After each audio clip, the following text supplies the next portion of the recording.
আলাইকুম। নাফিসা তাবাসসুম স্বাগত জানাচ্ছি এনটিভির দেশের খবরে। ক্রাউন সিমেন্ট শিরোনাম দেখছিলেন, এবার পুরো খবর। ভোটার হলেন বিএনপির ভারপ্রাপ্ত চেয়ারম্যান তারেক রহমান।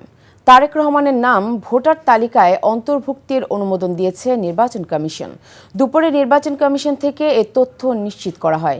এদিকে বগুড়া ৬ ও ঢাকা ১৭ সংসদীয় আসন থেকে নির্বাচন করছেন বিএনপির ভারপ্রাপ্ত চেয়ারম্যান তারেক রহমান। সকালে রাজধানীর সেগুনবাগিচায় ঢাকা বিভাগীয় কমিশনারের কার্যালয় থেকে তারেক রহমানের পক্ষে মনোনয়নপত্র সংগ্রহ করেন বিএনপি চেয়ারপারসনের একান্ত সচিব ABM আব্দুস সাত্তার।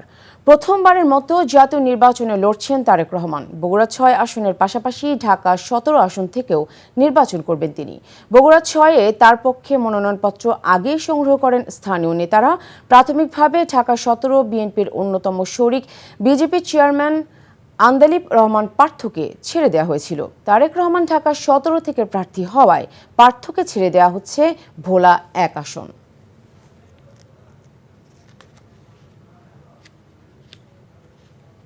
এদিকে সারা দেশে আগামীকাল বিকেল ৫টা পর্যন্ত মনোনয়নপত্র জমা দেওয়া যাবে। তাই শেষ মুহূর্তে অনেক প্রার্থী মনোনয়নপত্র তোলার পাশাপাশি জমাও দিয়েছেন। এ পর্যন্ত সারা দেশে ২,৭৮০ জন মনোনয়নপত্র সংগ্রহ করেছেন আর জমা দিয়েছেন ৩১ জন। বিস্তারিত জীবন আহমেদের ডেস্ক রিপোর্টে। কক্সবাজার ১ আসনের বিএনপির প্রার্থী ও দলের স্থায়ী কমিটির সদস্য সালাউদ্দিন আহমেদ মনোনয়ন জমা দিয়েছেন। রোববার বিকেলে চকরিয়া উপজেলার সহকারী রিটার্নিং কর্মকর্তা শাহিন দেলোয়ারের কাছে তিনি মনোনয়নপত্র জমা দেন।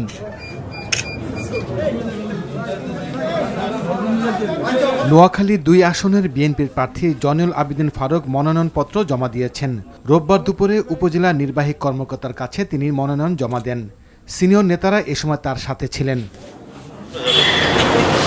চট্টগ্রাম ৫ আসনের বিএনপির প্রার্থী মীর মোহাম্মদ হেলাল উদ্দিন, ১৩ আসনে এনডিএ মনোনীত প্রার্থী মোহাম্মদ ইমরান চৌধুরী সহ বিভিন্ন দল ও স্বতন্ত্র প্রার্থীরাও মনোনয়নপত্র জমা দিয়েছেন। শেষ মুহূর্তে মনোনয়ন জমাদানের পাশাপাশি মনোনয়নপত্র সংগ্রহ করেছেন বেশ কয়েকজন প্রার্থী। পটুয়াখালী ১ আসনে বিএনপির প্রার্থী আলতাফ হোসেন চৌধুরী মনোনয়নপত্র জমা দিয়েছেন।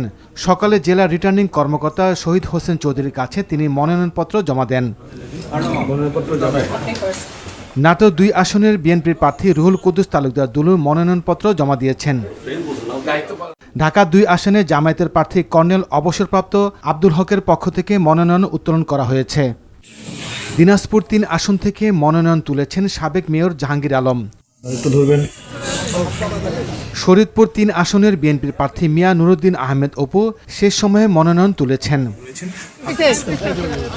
সিনিয়র নেতাদের সাথে নিয়ে ফরিদপুরে মনোনয়ন জমা দিয়েছেন ৩ আসনের বিএনপির প্রার্থী চৌধুরী ইউসুফ। ব্রাহ্মণবাড়িয়া ৩ আসনে বিএনপির প্রার্থী খালেদ হোসেন মাহমুদ শ্যামল মনোনয়ন জমা দিয়েছেন। সকালে জেলা রিটার্নিং কর্মকর্তা শারমিন আক্তার জাহানের কাছে তিনি মনোনয়নপত্র জমা দেন।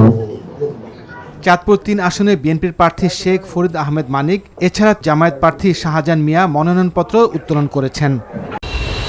জীবন আহমেদ, এনটিভি নিউজ ডেস্ক। জাতীয় সংসদ নির্বাচন সামনে রেখে সীমান্তে কঠোর অবস্থানে বিজিবি। অবৈধ আগ্নেয়াস্ত্র ও গোলাবারুদ চোরাচালান বন্ধে বিজিবি বদ্ধপরিকর বলেও জানিয়েছেন বিজিবির কাপ্তাই ব্যাটালিয়নের অধিনায়ক লেফটেন্যান্ট কর্নেল কাউসার মেহেদী সিগন্যালস। সকালে রাঙামাটির কাপ্তাই উপজেলায় ব্রিফিংয়ে তিনি বলেন, চলতি বছর বিভিন্ন অভিযানে ২৯ জন পাচারকারী আটক এবং অস্ত্র মাদক সহ প্রায় ২৯ কোটি টাকার মালামাল জব্দ করা হয়েছে। অভিযান অব্যাহত থাকবে বলে জানানো হয় ব্রিফিংয়ে। এ সময় বিজিবির স্থানীয় ঊর্ধ্বতন কর্মকর্তারা উপস্থিত ছিলেন।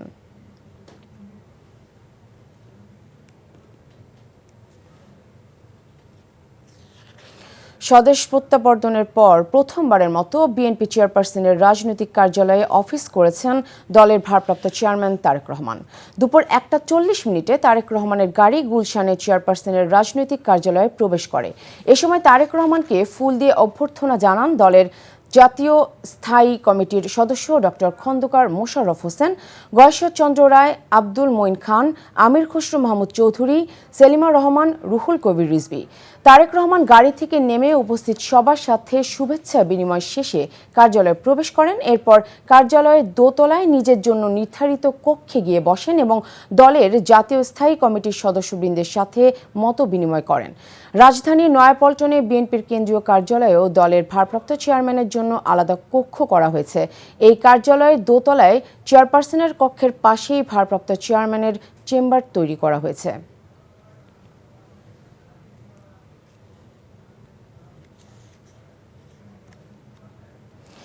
দেশ একটি ক্রান্তিকাল সময় পার করছে উল্লেখ করে বিএনপির মহাসচিব মির্জা ফখরুল ইসলাম আলমগীর বলেছেন, দেশকে অস্থির করে তোলার জন্য কিছু মানুষ পেছন থেকে ষড়যন্ত্র করছে। দুপুরে ঠাকুরগাঁয়ের মানব কল্যাণ পরিষদে আয়োজিত আলেম ওলামাদের সাথে মতবিনিময় সভায় এই কথা বলেন তিনি। বলেন, ত্রয়োদশ জাতীয় সংসদ নির্বাচন খুবই গুরুত্বপূর্ণ। এই নির্বাচনকে ভাঙার চেষ্টা করা হচ্ছে, সেটা যেন কেউ করতে না পারে, সেজন্য সকলকে সজাগ থাকার আহ্বান জানান তিনি। এ সময় তিনি আলেম ওলামাদের কাছে ভোট চান।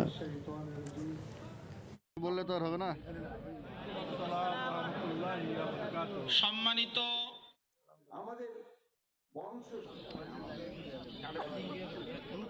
দেশকে অস্থির করে তোলার জন্য আবার মানে কিছু সংখ্যক লোক পেছন থেকে কাজ করছে।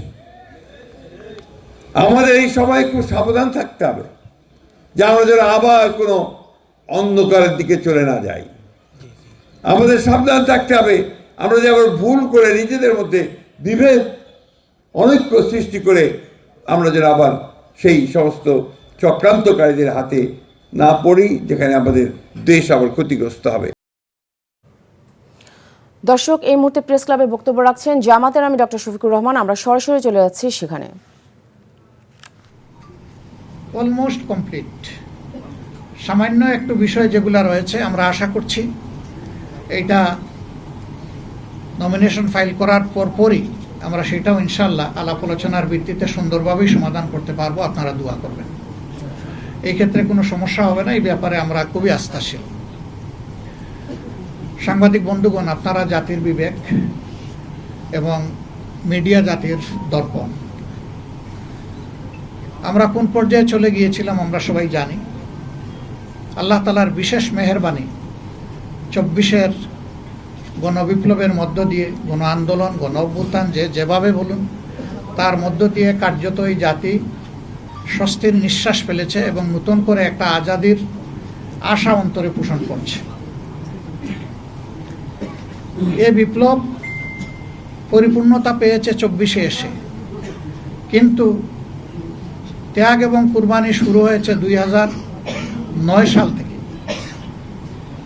তৎকালীন বিডিআরের সদর দপ্তর পিলখানায় যে মর্মান্তিক হত্যাকাণ্ড সংঘটিত হয়েছিল, যেখানে বাংলাদেশের কমিটেড 57 জন অফিসার তাদের জীবন দিয়েছিলেন। এরপরই একের পর এক বিভিন্ন দল, আলেম ওলামা, সিভিল সোসাইটি, সাংবাদিক সমাজ, এক কথা কেউ বাকি নাই, সকলের উপরেই নির্যাতন নিপীড়ন গিয়েছে। এখন জাতি একটা দীর্ঘস্থায়ী মুক্তির দিকে আগাতে চায়, শান্তির দিকে আগাতে চায়, একটা সুশৃঙ্খল জাতি হিসাবে আত্মপ্রকাশ করতে চায়। এবং আমাদের যুব সমাজের যে প্রত্যাশা, যেটার জন্য বুক চিতিয়ে তারা লড়াই করেছিল, জীবন দিয়েছিল, তাদের প্রত্যাশা পূরণ এখন আমাদের দায়িত্ব। আমরা আজকে মহান রবের দরবারে সেই সমস্ত আল্লাহর বান্দাদের জন্য দোয়া করছি যারা জুলুমের হাত থেকে দেশকে বের করে আনার জন্য লড়াই করে জীবন দিয়ে দুনিয়া থেকে বিদায় নিয়েছেন। আল্লাহ তাদেরকে ক্ষমা করুন, তাদের উপর রহম করুন, আল্লাহ তাদেরকে শহীদ হিসাবে কবুল করুন। আর যারা লড়াই করতে গিয়ে আহত, পঙ্গুত্ব বরণ করেছেন, তাদের প্রতি আমাদের গভীর শ্রদ্ধা এবং সমবেদনা। আল্লাহ তাআলা তাদেরকেও সুস্থতার নিয়ামত দান করুন। এত মানুষের লড়াই, সংগ্রাম, আত্মত্যাগ এর মধ্য দিয়ে আজকে জাতি যে জায়গায় এসে উপনীত হয়েছে, ঠিক 1.5 মাসের চাইতেও কম সময় আমাদের হাতে রয়েছে জাতীয় নির্বাচন অনুষ্ঠানের। আমরা অঙ্গীকারবদ্ধ এই নির্বাচনকে সুষ্ঠু করতে, গ্রহণযোগ্য করতে আমাদের পক্ষ থেকে আমরা সর্বাত্মক সহযোগিতা করব এবং আমরা চাই নির্বাচনের যে তারিখ ঘোষণা হয়েছে তার কোনো হেরফের না হয়ে এই তারিখেই নির্বাচনটা অনুষ্ঠিত হোক। আপনাদেরও সহযোগিতা এই ব্যাপারে খুবই প্রয়োজন। দেখছিলেন ডক্টর শফিকুর রহমানের বক্তব্যের অংশবিশেষ। ইনকিলাব মঞ্চের মুখপাত্র শহীদ শরীফ ওসমান হাদী হত্যার বিচার দাবিতে ঢাকা সহ অন্য বিভাগীয় জেলাগুলোতে অবরোধ কর্মসূচি পালন করছেন নেতাকর্মীরা।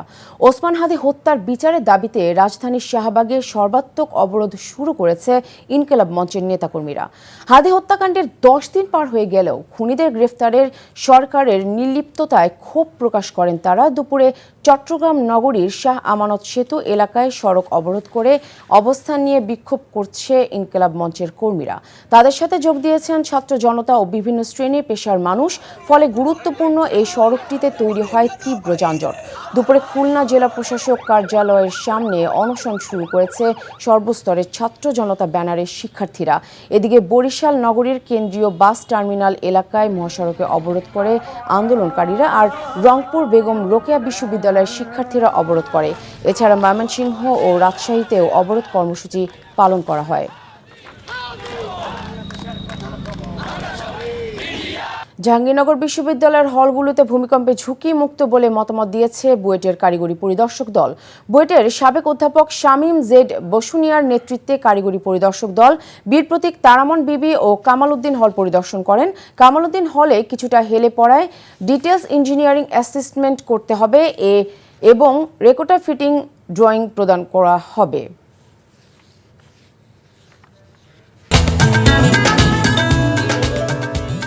এই ছিল দেশের খবরে। 6টা ইভিনিং নিউজ দেখার আমন্ত্রণ রইল। ধন্যবাদ সবাইকে।